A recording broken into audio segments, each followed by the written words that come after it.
Shairam Pera TV.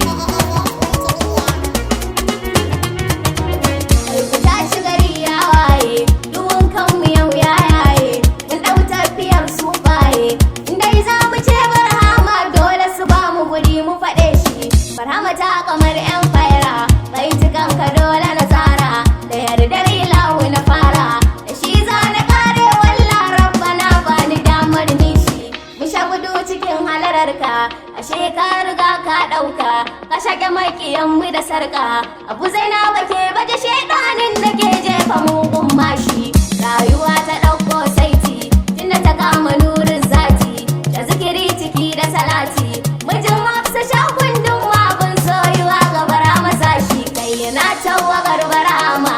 ai mu dole sai mun kama wazifa ta zama mukama cikar martabar barama ke magana mayu sai ku tashi in kun ki musa ku na dama ɗayan wani aina kuka kama ku sake ku kama mukama in ku ki za ku sha wala rayuwar ku ta kare ba ku taro shi mai kwaɗayi ya san mai rowa kaira ta saka mana fawa doki daɗinsa sai dai su kuwa in ka iya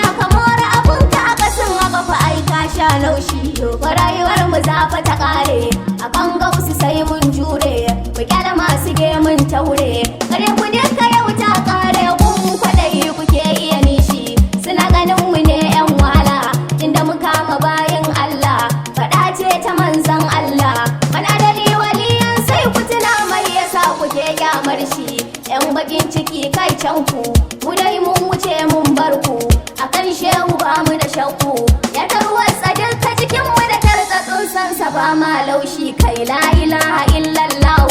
ta fusge mu kaunar shehu ta tada ko ina ruhu me muke bidatin daru muka samu barama mun wuce doshi kai in yastun fa in yasi ne ya kake gani dan wane mun zo mun bade su da shi ne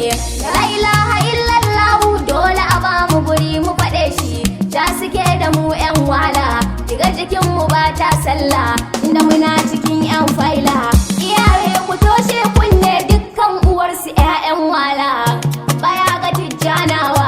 uban amsa kar ku yi rowa kusa cikin mu ba dan yunwa menene hukuncin wanda yake sabi shehu dole mu karshi anan ne na so zan bar ku masoya ku sha sha'aninku